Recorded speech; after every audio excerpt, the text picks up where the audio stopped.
Terry, and welcome to our episode in the Fernhouse. Today I have a wonderful guest with me.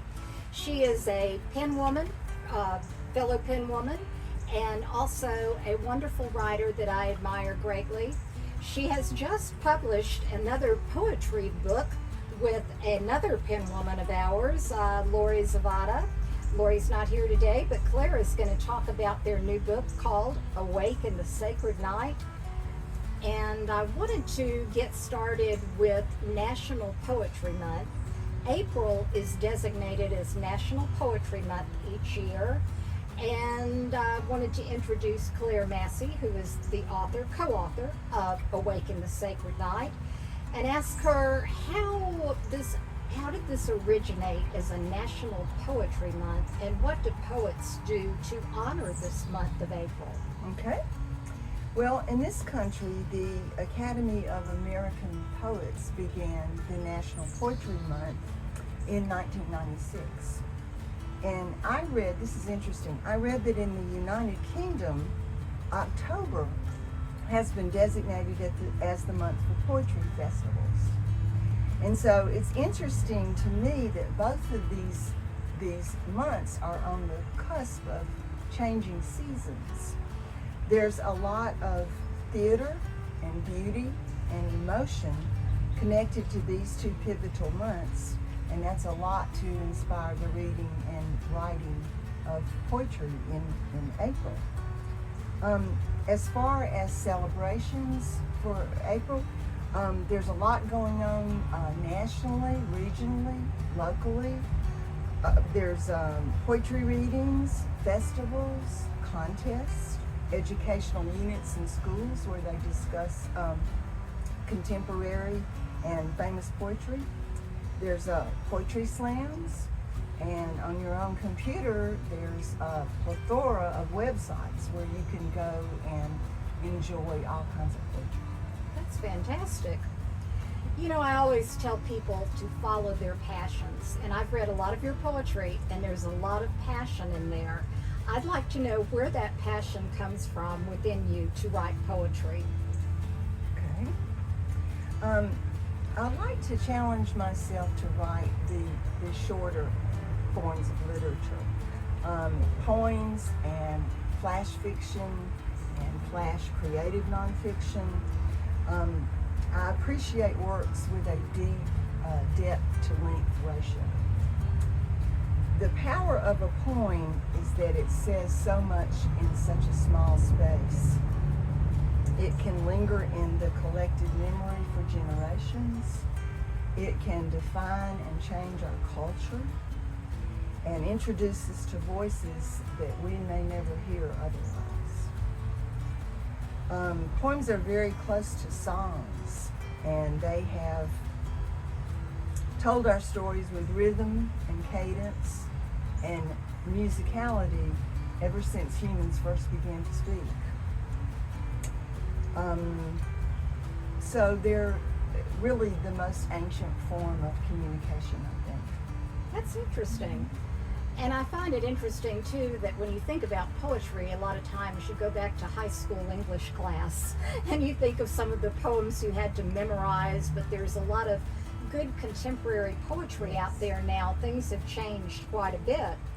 And I notice in your book, you know, there are a lot of interesting changes about poetry and the way that it's written and the way that it's put together.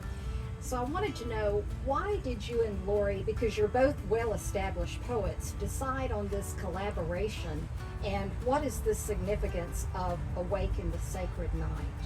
The title. Mm-hmm. Okay.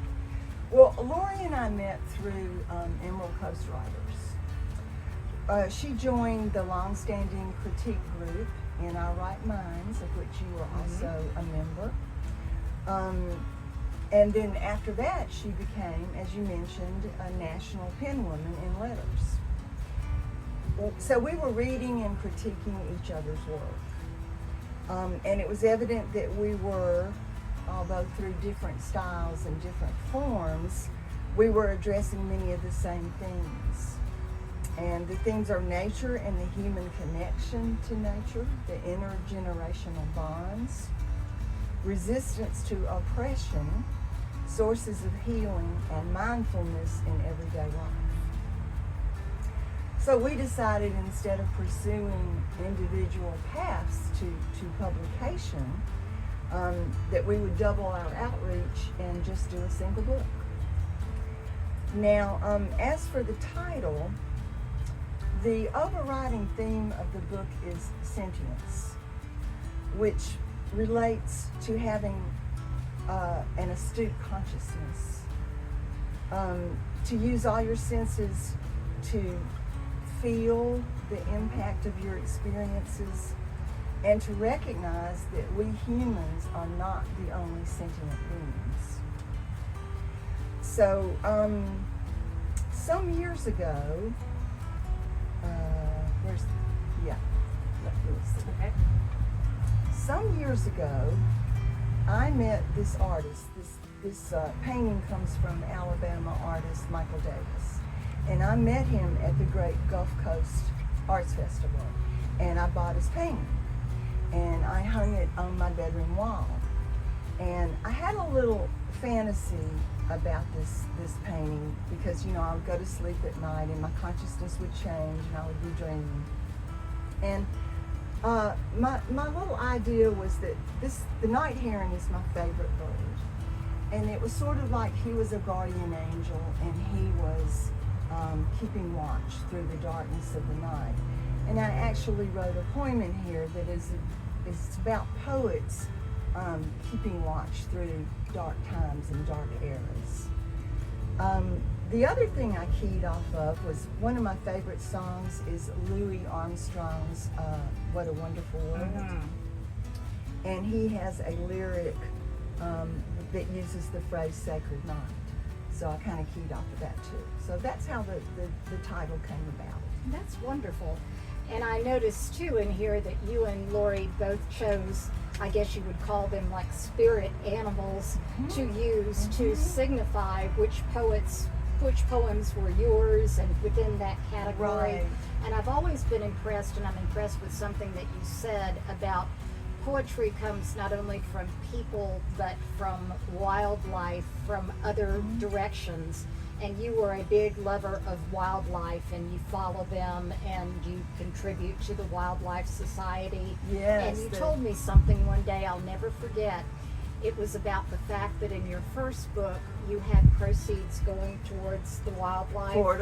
Florida Wildlife Federation. And you said, they give me so much, I wanted to give back to them. And I thought that was just such a gracious way to explain how wildlife interface with your poetry, and it does. Absolutely.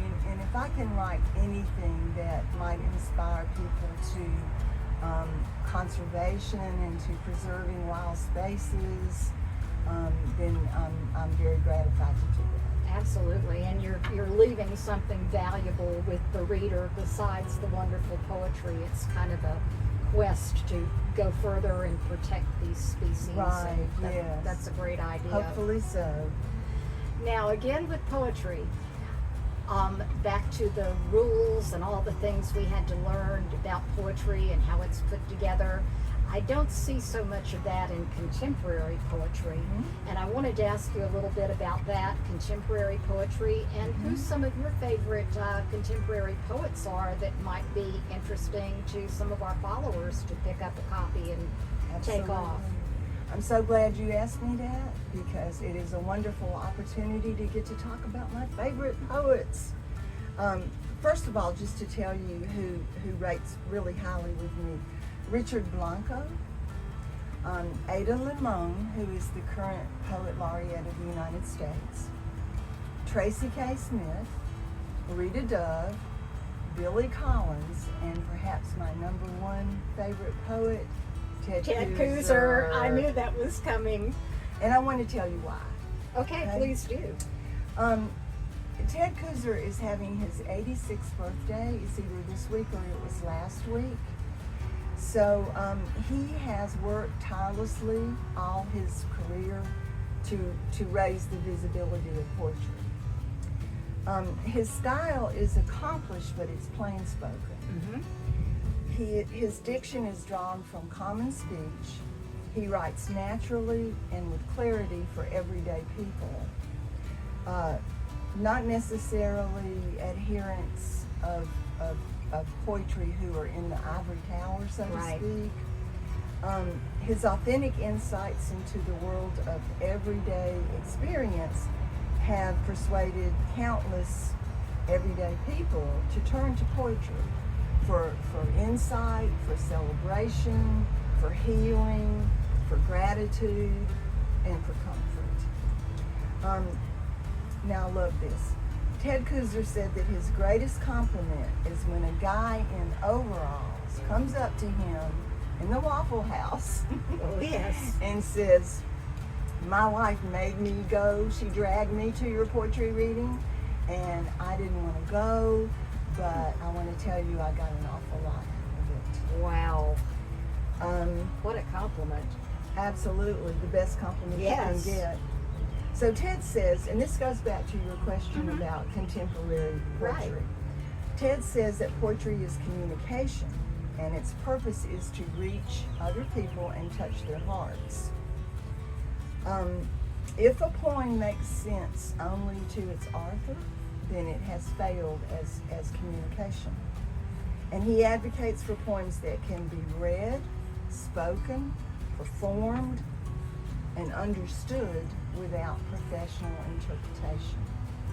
And I think if you look at some of the history of poetry, like you mentioned, what we read in middle school and Right. high school, you can see that evolution towards the clarity and the speaking to every man and every woman. Yes. Instead of something so erudite that you're like, what are they trying to say here? Mhm. And to me, if I'm writing something, I want my readers to understand and to relate to it rather than having to take time to figure out where I'm trying to go. So, Of course. You want a poem to be multi-layered. You want the reader to interpret it as they will, and you want them to entertain different, interpretations. But on the other hand, if you get so obtuse that you frustrate the reader and they're like, what in the world is he or she talking Exactly. about? Then you've lost your audience, and you're not doing poetry any favors, in Sure. my opinion. Sure. I agree. I remember this book in particular, Delights and Shadows. And I was with Claire one time in a bookstore. We were actually down at the library. And they had this book, and you were like, oh, Ted Kooser, you have to get Ted Kooser. And I was like, okay. And then I just started reading some of his poetry, and I was like, this is so true. It's so real. It's not something that, you have to sit around and think about and go, am I understanding this correctly or not? So this is something I too would highly recommend. And I didn't realize he was the Poet Laureate of the United States. Everyone on this table, now I'm not sure, I'll show the books. Okay. And most of these people are Poet Laureates, so that's amazing. Yes, they are. Yes, they are. I know Ted is. And yes, and they've won Pulitzer Prizes and all sorts of recognition for their work. This is The Carrying by Ada Limon. She's the current Poet Laureate of the United States. She's come out with a new book of poetry. I can't recall the exact title, but it's all about the national parks in the U.S. oh, Yeah, the poems are dedicated to the various national parks. that's going to be one of your favorites, I know. Yes, that's on the to obtain list. Tracy K. Smith is a former Poet Laureate, and this is her book, Wade in the Water. Richard Blanco is a great favorite of mine. He's a Cuban American poet. I have several of his books. This is Looking for the Gulf Motel.